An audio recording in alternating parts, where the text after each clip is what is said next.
Shalom, ya. Shalom Bapak Ibu yang kekasih dalam Tuhan Yesus Kristus.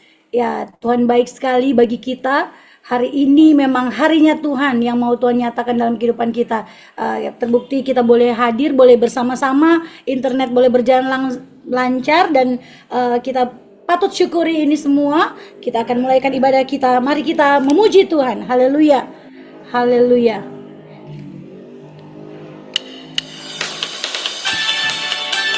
Ya, puji Tuhan.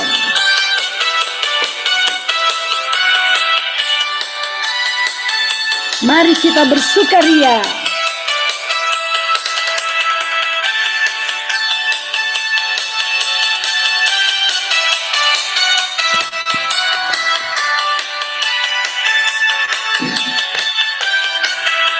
Amin, haleluya. Hari ini, hari yang telah dijadikan Tuhan. Mari kita bersuka. Hari ini, hari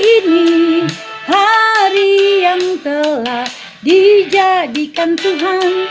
Mari kita bersuka di dalam Tuhan, bersuka di dalam Tuhan, bersuka dalam Tuhan. Mari bersuka citalah, bersuka dalam Tuhan. Sekarang bersuka citalah. Amin, haleluya. Mari kita bersuka cita. Ya, haleluya. Terima kasih Tuhan untuk hari ini. Terima kasih buat kebaikan-Mu Tuhan. Amin, haleluya. Doa pembukaan nanti akan dibawakan oleh Pak Hendra sesudah pujian ini. Amin. Bersukacitalah. Katakan hari ini, hari yang telah dijadikan Tuhan. Mari kita bersuka. Hari ini, hari yang telah dijadikan Tuhan. Mari kita bersuka di dalam Tuhan. Katakan bersuka. Yes, amin. Di dalam Tuhan, bersuka dalam Tuhan. Mari bersuka citalah, bersuka dalam Tuhan. Sekarang bersuka citalah. Sekarang bersuka citalah. Haleluya. Mari kita beri kemuliaan bagi Tuhan. Ya, silakan Pak Hendra buat doa pembukaannya. Haleluya. Semua ya, Bapak kami yang berkata dalam surga, Tuhan, terima kasih pada sore hari menjelang malam. Kiranya Engkau berkati Eran, Tuhan. Segala yang dipakai, Tuhan, Engkau berkati, Tuhan. Jauhkanlah segala kuasa kegelapan dan roh jahat yang mengganggunya, patahkan, hancurkan dalam nama Yesus. Kau urapi kami semuanya, Tuhan. Berkati kami, biarlah kami boleh duduk di mendengarkan firman-Mu. Dalam nama Yesus, haleluya, amin. Amin, amin. Sebelum kita mendengarkan firman Tuhan, kita nyanyikan pujian ini. Kita punya Allah yang besar, haleluya, haleluya. Terima kasih Tuhan. Kami punya Engkau yang besar Tuhan. Kau juru selamat kami yang menebus dosa kami, melakukan perkara besar buat kami yang tak dapat dilakukan oleh satu orang pun. Hanya Engkau Tuhan, yaitu menebus kami. Karya-Mu yang besar Tuhan. Kami bersuka cita, haleluya. Kami berterima kasih Tuhan.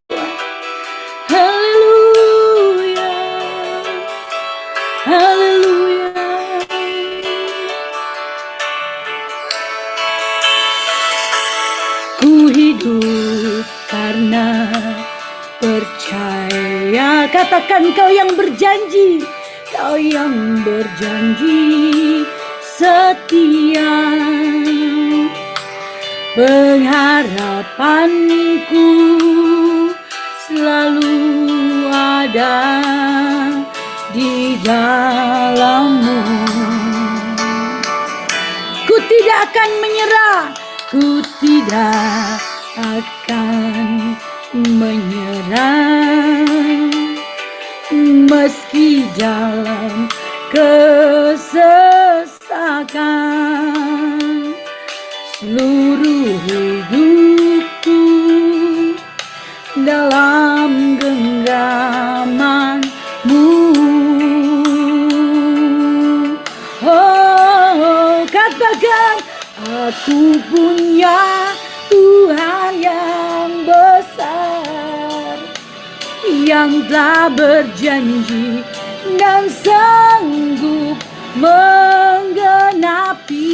Imanku bersepakat percaya kuasa-Nya. Ku terima sekarang kemenangan dari-Mu. Haleluya.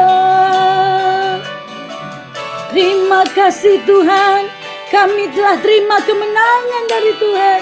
Haleluya, haleluya.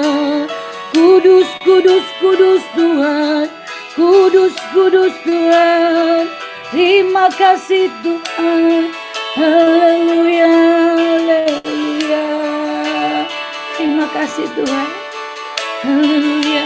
Ku tidak akan menyerah, ku tidak akan menyerah, meski dalam kesesakan. Seluruh hidupku dalam genggaman-Mu. Haleluya. Katakan, aku punya Tuhan yang besar, yang telah berjanji dan sanggup menggenapi. Imanku bersepakat percaya kuasa-Nya. Ku terima sekarang kemenangan dari-Mu. Aku punya, katakan dari hati, Tuhan yang besar, yang telah berjanji dan sanggup menggenapi. Imanku bersepakat percaya kuasa-Nya. Ku terima sekarang, katakan, ku terima sekarang kemenangan dari-Mu. Ku terima sekarang kemenangan dari-Mu. Amin, haleluya. Mari kita beri kemuliaan bagi Tuhan. Baik, disilakan buat hambanya yang akan bawakan firman Tuhan. Ya, shalom. Bapak Ibu yang dikasih Tuhan. Puji nama Tuhan, hari ini kita masih bisa diberi kesempatan. Walaupun tadi sempat saya pikir memang mau dibatalkan ya. Karena ada gangguan listrik di tempat Pak Septianus. Tapi puji Tuhan, hari ini kita masih bisa diberikan kesempatan ya untuk mendengar firman Tuhan. Baiklah, sebelum kita mendengar firman Tuhan, mari kita bersatu hati untuk berdoa. Allah Bapa yang makasih, Allah yang kami sembah di dalam nama Tuhan kami Yesus Kristus. Segala hormat, puji, dan syukur kami naikkan hanya kepadamu ya Bapa. Karena pada hari ini kami sudah memuji, memuliakan nama-Mu yang dibawakan oleh hamba-Mu, Ibu Pendeta Nancy. Sekarang tibalah saatnya kami akan mendengarkan sebagian daripada firman-Mu. Biarlah apa yang akan kau sampaikan ini melalui hamba-Mu yang tidak ada apa-apanya ini, boleh kau urapi dengan kuasa Roh Kudus-Mu agar supaya apa yang hamba sampaikan benar-benar keluar dari hati-Mu sendiri. Kami siap untuk mendengar firman-Mu. Biarlah firman yang ditaburkan ini bisa menjadi benih-benih yang tumbuh di atas tanah yang subur, yang berakar dan berbuah. Sehingga kami boleh menikmati apa yang menjadi rema buat kami hari ini semua. Terima kasih Tuhan, kami siap untuk mendengar firman-Mu. Biar Kau urapi kami semua, bibir, lidah hamba-Mu, dan telinga maupun hati pendengaran semua yang ikut dalam Zoom ini. Kami juga berdoa untuk semua teman-teman kami yang saat ini mungkin masih di dalam perjalanan. Kiranya Kau memberkati mereka semua, mempercepat langkah mereka semua, sehingga mereka boleh bergabung bersama dengan kami untuk mendengarkan sabda firman-Mu. Terima kasih Tuhan, hanya di dalam nama Tuhan kami Yesus Kristus kami telah berdoa dan mengucap syukur. Haleluya. Kita yang percaya sama-sama katakan amin. Ya, pertama-tama saya ucapkan terima kasih kepada Pak Pendeta Komingguan yang sudah memberikan kesempatan pada saya untuk menyampaikan firman Tuhan pada sore menjelang malam hari ini, dan juga kepada Pak Pendeta Hendra Winata yang sudah juga memberikan saya kesempatan untuk ini. Ya baiklah Bapak Ibu yang dikasih Tuhan, kita akan sama-sama mendengarkan apa yang akan disampaikan oleh Tuhan pada hari ini melalui hamba ini. Seperti Bapak Ibu ketahui, hari ini saya mengambil tema Roh Allah, Roh Kudus, dan Roh Manusia. Apa itu roh manusia ya? Mungkin masih banyak yang baru dengar kok ada roh manusia ya. Mari kita sama-sama belajar kalau apa itu roh manusia dan apa perannya roh manusia itu di dalam kehidupan kita ya.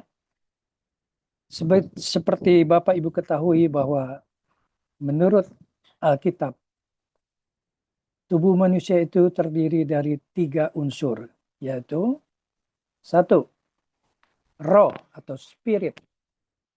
Roh adalah unsur yang menghubungkan manusia dengan Allah. Roh adalah bagian dari manusia yang dapat berkomunikasi rapat,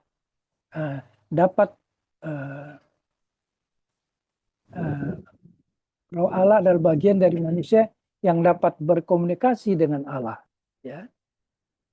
Kita lihat di 1 Tesalonika 5 ayat 23 dan Kejadian 2 ayat 7. Kemudian yang kedua adalah jiwa atau soul. Jiwa adalah unsur yang terkait dengan kesadaran emosi dan pikiran manusia. Jiwa adalah bagian dari manusia yang dapat merasakan kebahagiaan, kesedihan, dan lain-lain. Kita bisa lihat di Matius 22 ayat 37 dan Markus 12 ayat 30. Yang terakhir adalah tubuh atau body. Ya. Tubuh adalah unsur fisik manusia yang dapat dilihat dan disentuh. Tubuh adalah bagian dari manusia yang dapat berinteraksi dengan dunia fisik. Ya.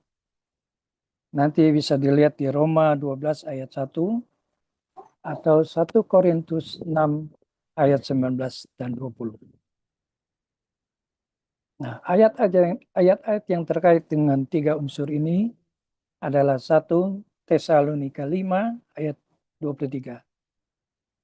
Yang mengatakan semoga Allah damai sejahtera menguduskan kamu sepenuhnya dan semoga roh, jiwa, dan tubuhmu terpelihara sempurna pada kedatangan Tuhan kita, Yesus Kristus.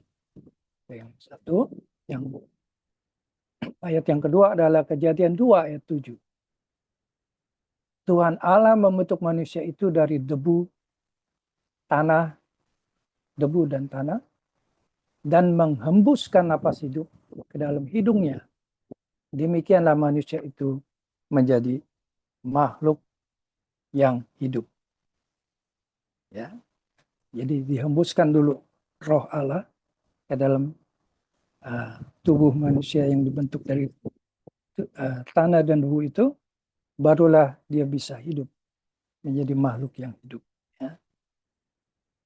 Jadi pesan yang ada dalam penjelasan ini bahwa keseluruhan manusia, Alkitab menekankan bahwa manusia adalah keseluruhan dari roh, jiwa, dan tubuh. Jadi pentingnya keseluruhan itu adalah kita harus memperhatikan keseluruhan manusia, yaitu roh, jiwa, dan tubuh, agar kita dapat hidup yang seimbang dan sehat. Itu sekilas mengenai 3 unsur yang dikandung dalam tubuh manusia. Sekarang kita masuk lebih dalam mengenai roh. Ya. Saya ambil dari Yohanes 14 ayat 26 ya. Bahwa dikatakan di sini bahwa bentar.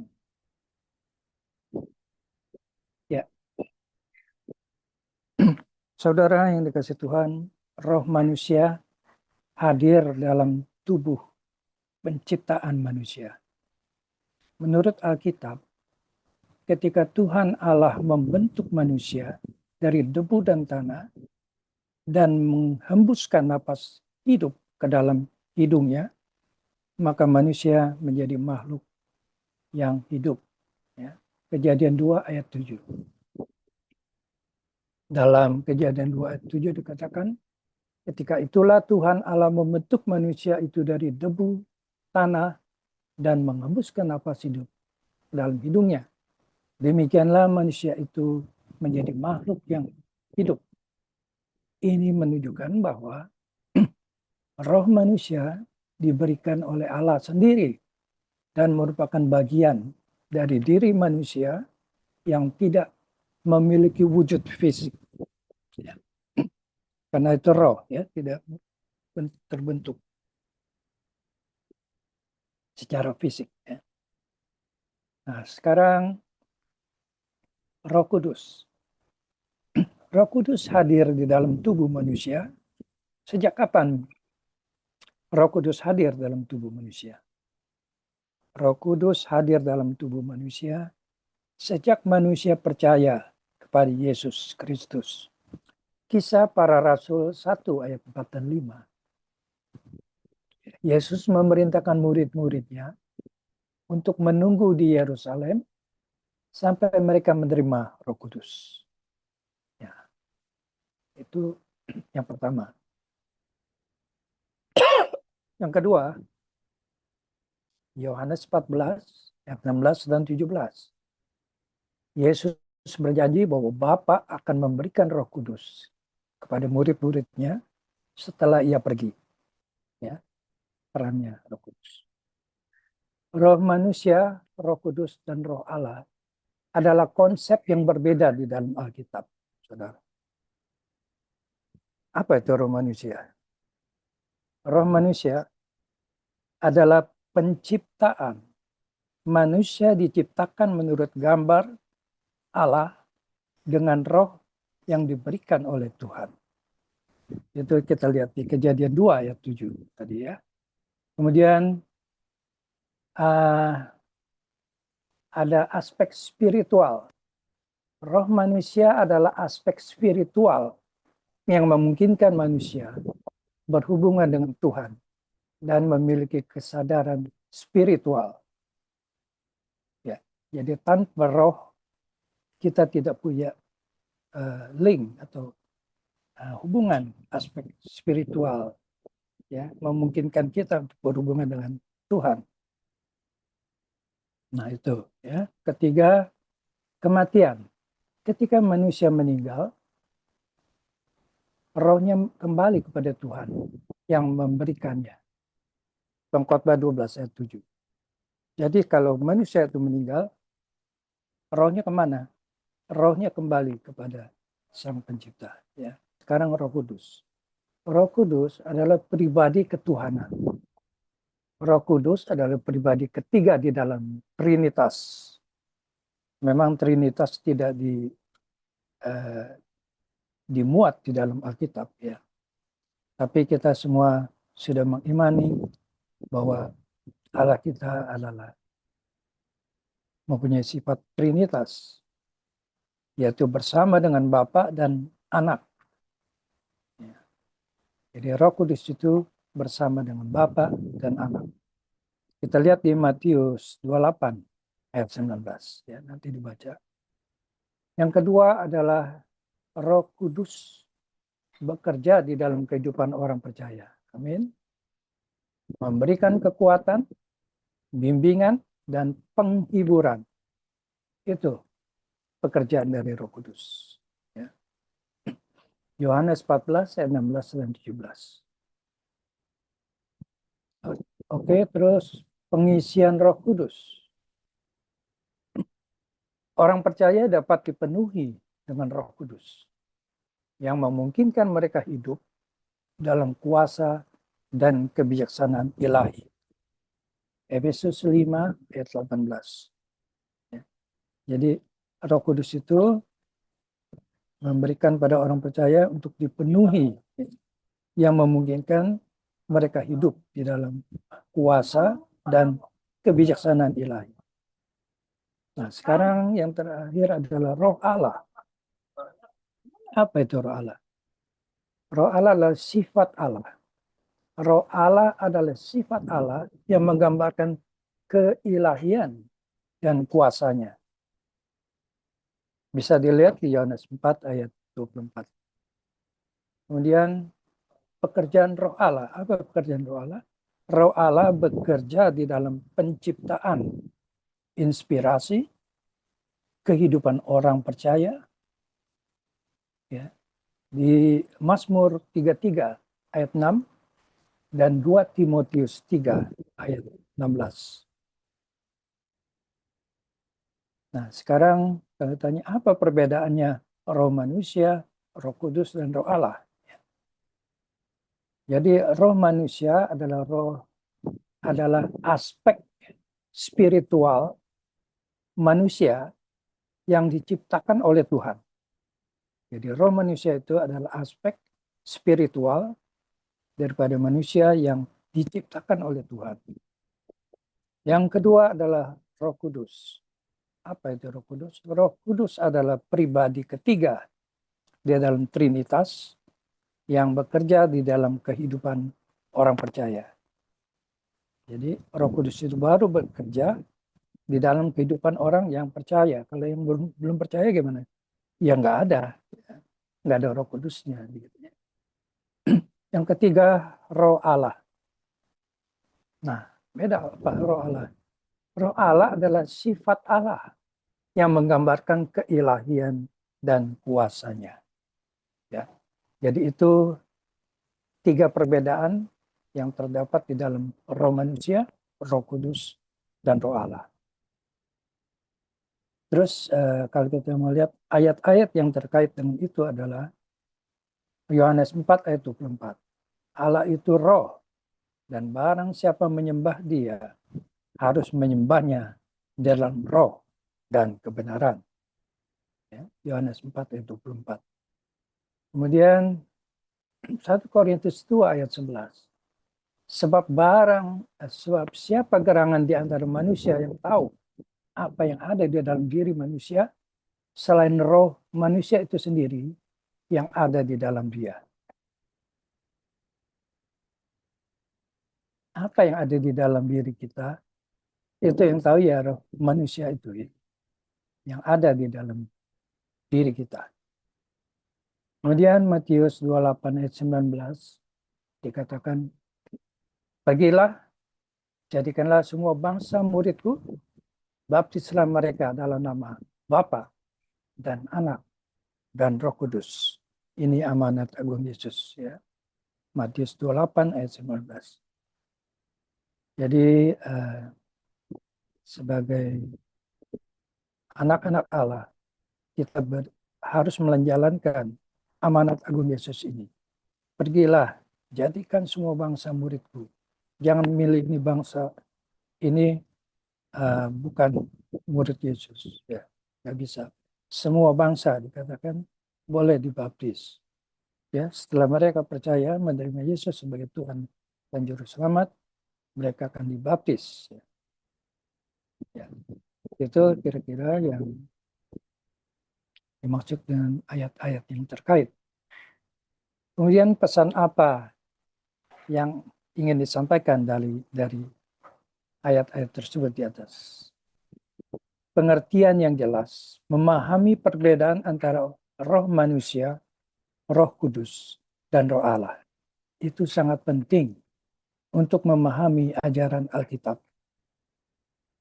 Yang kedua adalah hubungan dengan Tuhan. Roh Kudus memungkinkan kita memiliki hubungan yang intim dengan Tuhan dan hidup dalam kuasa-Nya. Jadi dengan memahami perbedaan antara roh manusia, roh kudus, dan roh Allah, kita dapat memiliki pengertian yang lebih baik tentang ajaran Alkitab dan hubungan kita dengan Tuhan. Amin. Bentar, saya minum dulu. Ya.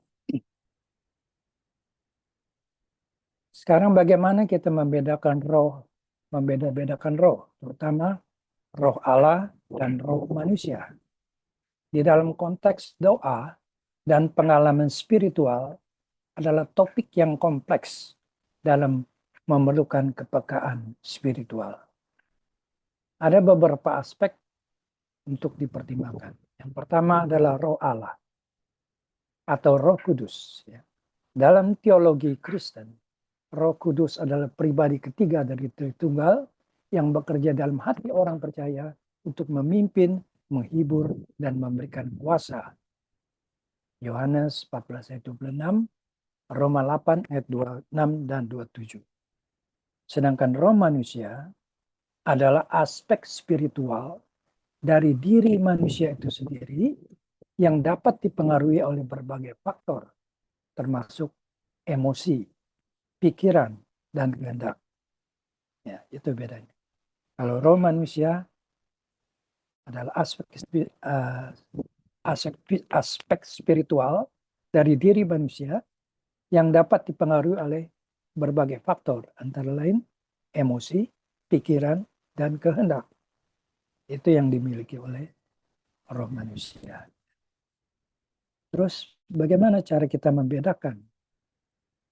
Cara membedakannya adalah roh Allah akan selalu sesuai dengan ajaran Alkitab dan karakter Tuhan.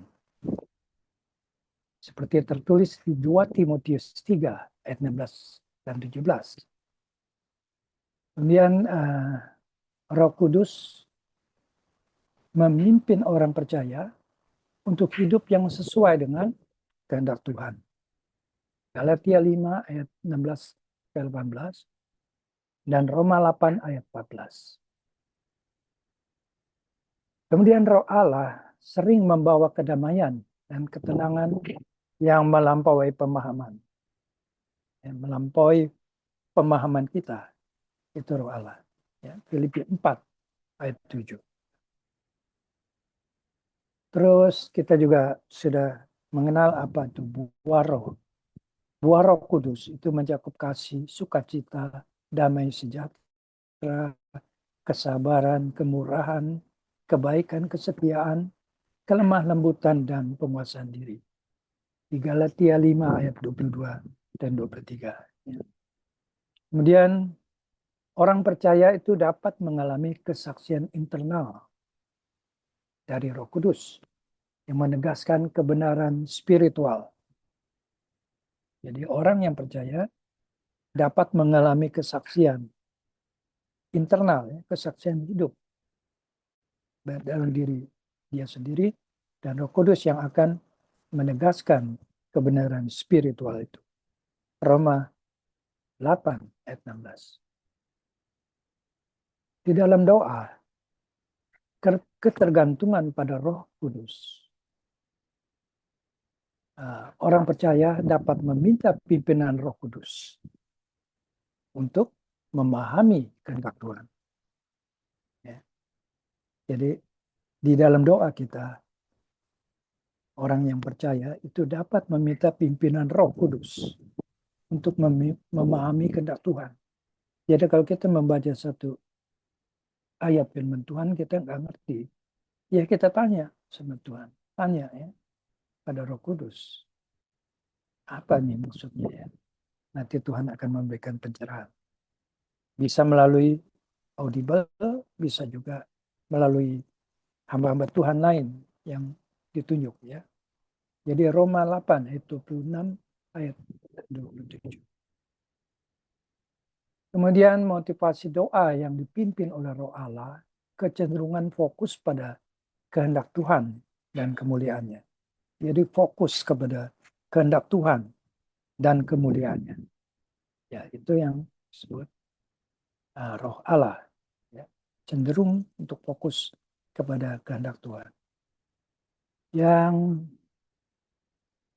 terakhir adalah sensitivitas spiritual. Dibutuhkan kepekaan spiritual untuk membedakan apakah pengalaman spiritual berasal dari Roh Allah atau faktor lain. Itu dibaca di 1 Yohanes 4 ayat 1 sampai dengan 3. Jadi satu peringatan buat kita semua bahwa ini merupakan ujian spiritual, penting untuk menguji roh-roh apakah dari Allah atau tidak. Ya. Jadi kita bisa menguji ya roh itu. Ini dari roh Allah atau tidak, atau roh iblis mungkin ya. Jadi 1 Yohanes 4 ayat 1 nanti dibaca lagi. Jadi perlu adanya pengalaman spiritual yang harus diuji dengan firman Tuhan untuk memastikan kesemuanya itu, kesesuaiannya. Ya. Jadi keseimbangan pengalaman spiritual harus diuji dengan firman Tuhan. Jadi kalau kita mengalami pengalaman spiritual, kita harus uji dulu ya dengan firman Tuhan. Ini sesuai nggak dengan firman Tuhan? Untuk memastikan kesesuaiannya. Seperti itu ya. Sebagai catatan, membedakan roh adalah aspek yang memerlukan kematangan spiritual, doa, dan pemahaman Alkitab. Banyak tradisi Kristen menekankan pentingnya pimpinan Roh Kudus di dalam kehidupan dan doa orang percaya. Semuanya itu kukatakan kepadamu di Yohanes 14 ayat 25 dan 26. Semua itu kukatakan kepadamu selagi aku berada bersama-sama dengan kamu, tapi penghibur yaitu Roh Kudus yang akan diutus oleh Bapa dalam namaku, dialah yang akan mengajarkan segala sesuatu kepadamu dan akan mengingatkan kamu akan semua yang telah kukatakan kepadamu. Ini yang disampaikan Yesus sebelum dia naik ke surga. Ya.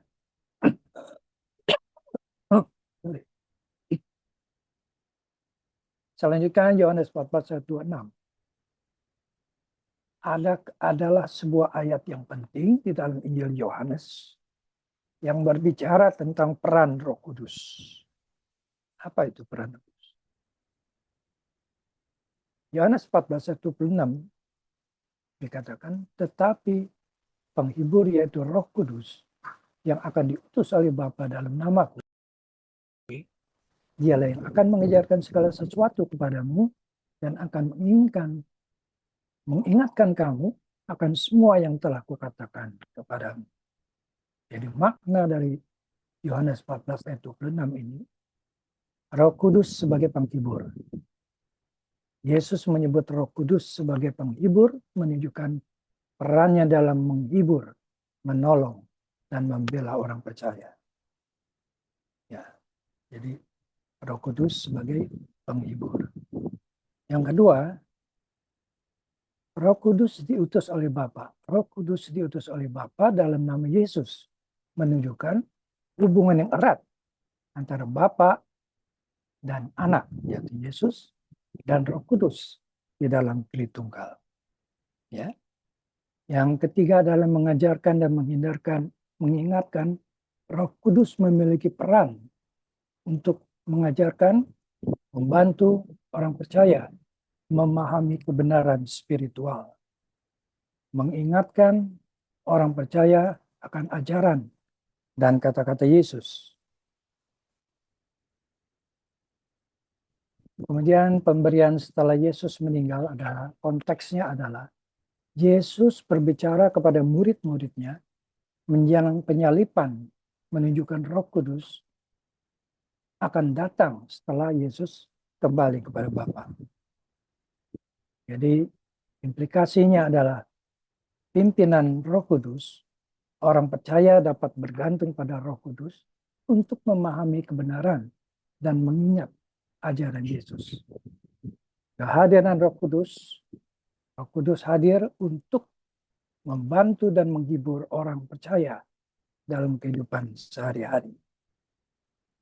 Roh Kudus juga membantu dalam pemahaman spiritual yang lebih dalam tentang ajaran Yesus.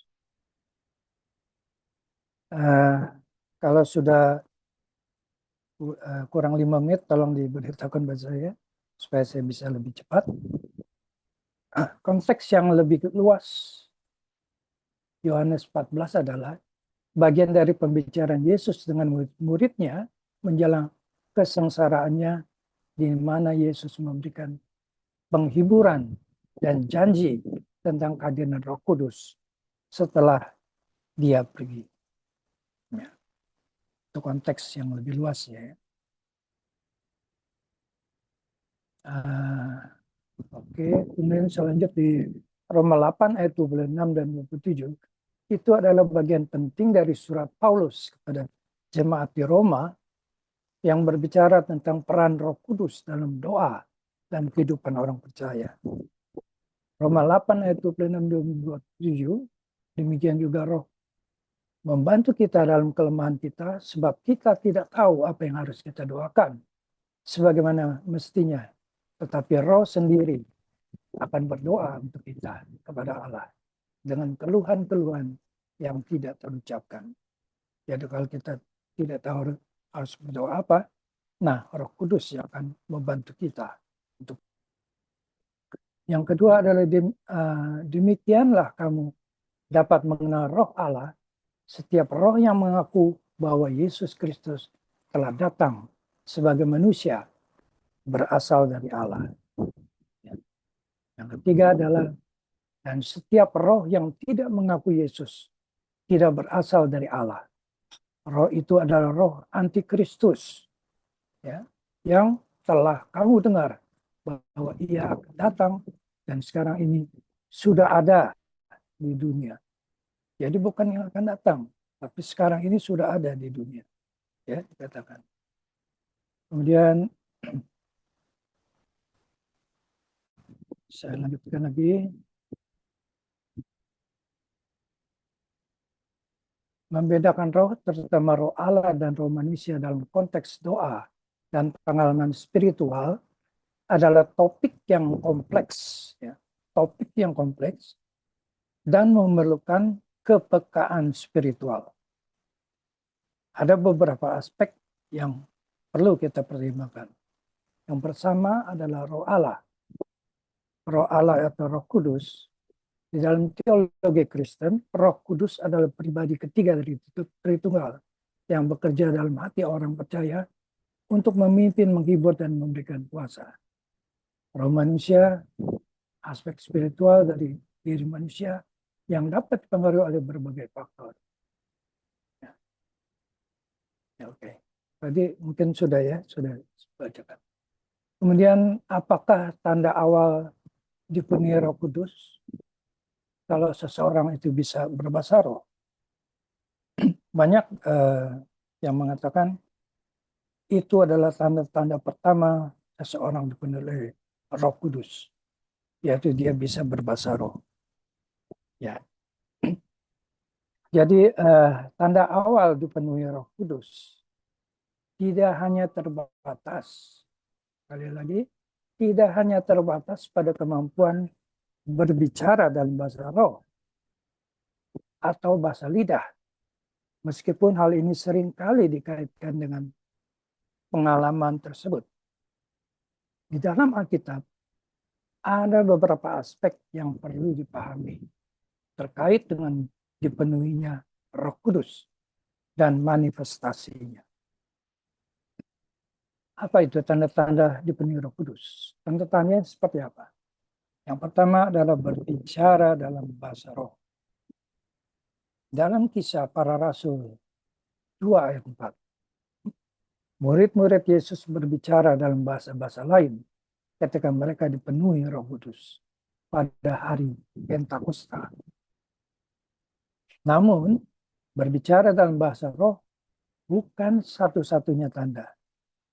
Sekali lagi, berbicara dalam bahasa roh bukan satu-satunya tanda seseorang dipenuhi oleh Roh Kudus. Amin. Sebab banyak orang, kalau dia kebaktian, saya lihat dia bisa berbahasa roh loh. Gitu ya. Waktu berdoa dia berbahasa roh. Tapi kok kelakuannya masih seperti itu ya. Nah, itu kan jadi batu sandungan ya. Jadi sekali lagi diingatkan di sini bahwa berbahasa roh bukan satu-satunya tanda dipenuhi Roh Kudus. Seperti kita tahu, Kudus adalah karunia dari Allah. Tidak semua orang mempunyai karunia untuk berbahasa roh. Tapi dia punya karunia yang lain. Kedua adalah perubahan hidup. Dipenuhi Roh Kudus juga membawa perubahan hidup yang nyata.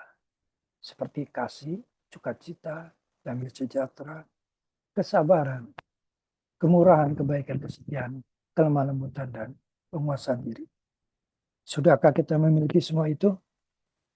Ya, kalau saya dengar kemarin Ibu Yani saya bilang, terus terang saya belum bisa semuanya.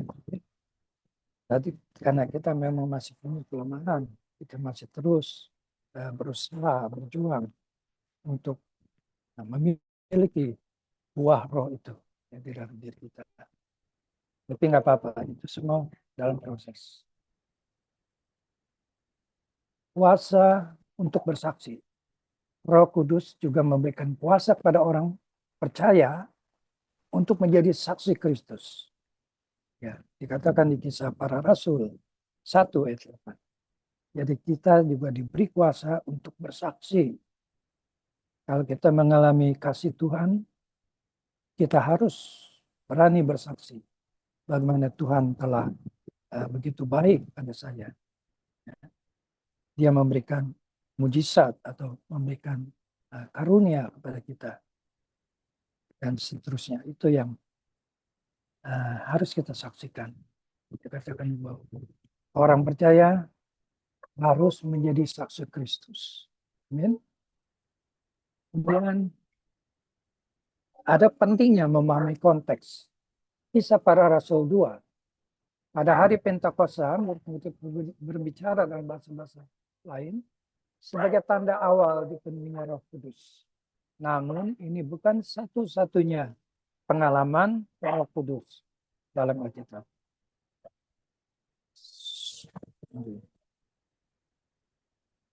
Sorry, anjingnya nyanyi. 1 Korintus 12 sampai 14, Paulus membahas karunia-karunia rohani. Nah ini, termasuk berbicara dalam bahasa roh dan menekankan pentingnya menggunakan karunia tersebut untuk membangun gereja. Jadi kalau ada yang bisa berbahasa roh, dia itu harus mengeluarkan kata-kata yang bisa membangun iman, membangun gereja. Ya. Jadi bukan cuman berbahasa roh, tapi tidak ada yang menerjemahkan, nggak ngerti dia ngomong apa gitu ya. Nah itu hanya untuk dirinya sendiri. Sedangkan di sini 1 Korintus bilang harus bisa membangun gereja. Siapa gereja? Gereja adalah kita semua.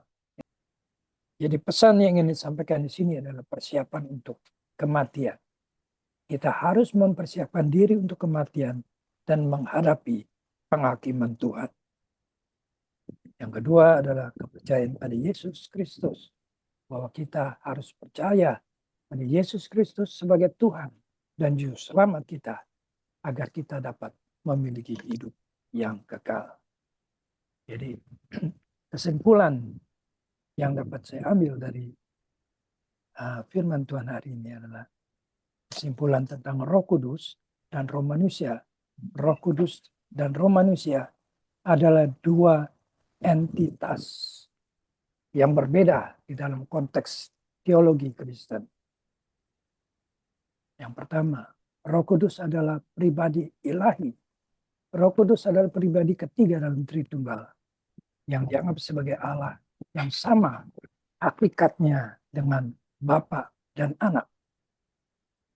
Kemudian pekerjaan ilahi, Roh Kudus memiliki pekerjaan seperti menginsyafkan, membimbing, menghibur, dan memberikan kuasa pada orang percaya.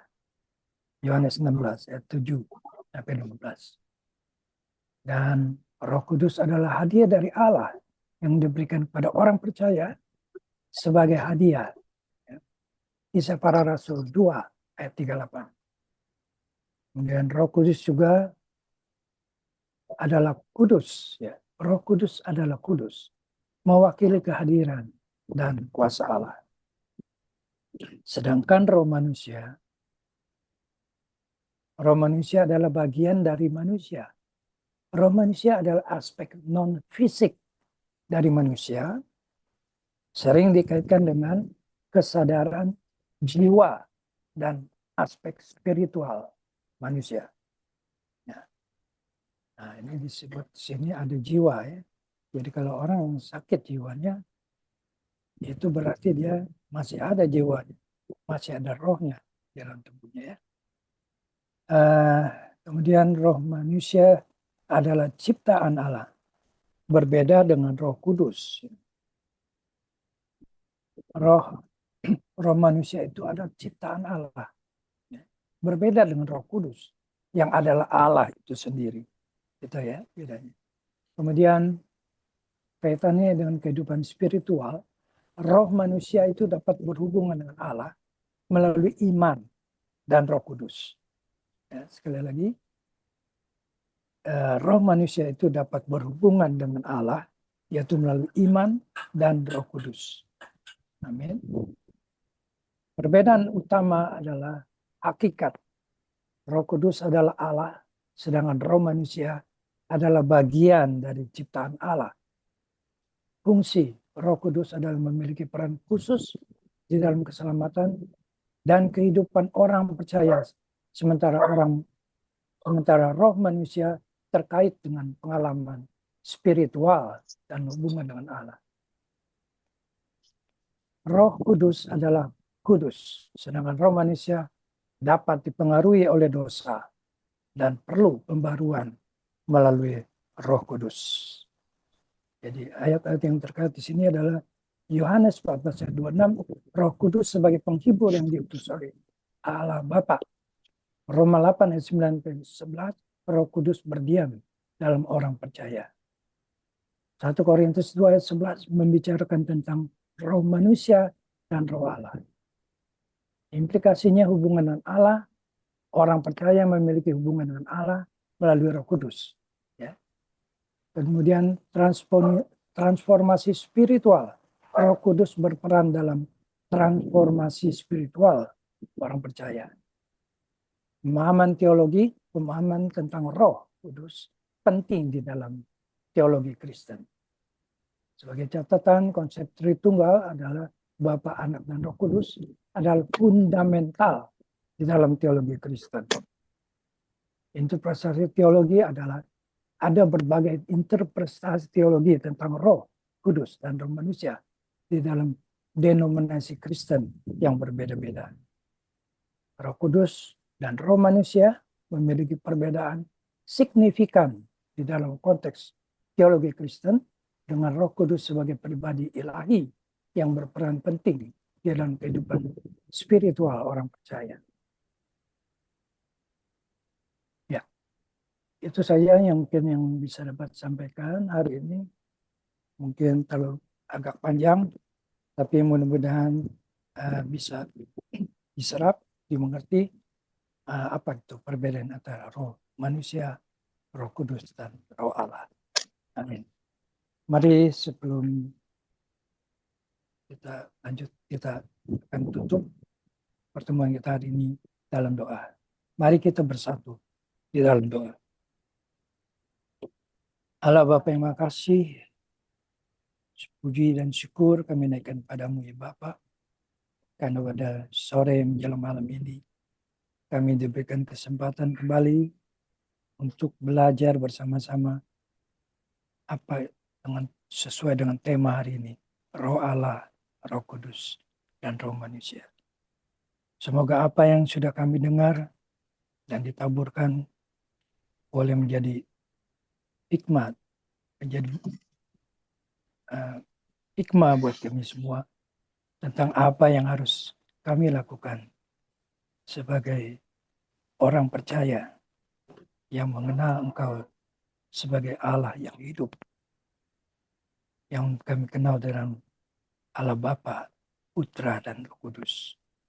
Kiranya Engkau mengampuni segala dosa-dosa kami, kalau selama ini kami masih juga hidup dalam dosa. Karena kami percaya Engkau Allah yang Maha Pengasih, Maha Penyayang, dan Maha Pengampun. Engkau akan mengampuni segala dosa-dosa kami. Asalkan kami mau bertobat, kami mau mengampuni orang yang sudah bersalah pada kami. Sesuai dengan doa yang telah Kau ajarkan pada kami. Ampunilah segala dosa kami, seperti kami pun mengampuni orang yang bersalah pada kami. Terima kasih Tuhan, kami percaya roh yang firman yang sudah ditaburkan tidak akan kembali dengan sia-sia, tapi akan menjadi rema di dalam kehidupan kami. Seperti benih yang jatuh di dalam tanah yang subur, yang akan berakar, bertumbuh, dan berbuah. Sehingga kami boleh menjadi pengikut-Mu yang setia, taat, sampai Engkau memanggil kami pulang menghadap Engkau. Terima kasih Tuhan, kami menserahkan doa ini hanya di dalam nama Tuhan kami Yesus Kristus yang hidup dan berkuasa kini dan sepanjang segala masa. Dalam nama Bapa, Putra, dan Roh Kudus. Kami telah berdoa dan mengucap syukur. Haleluya. Amin.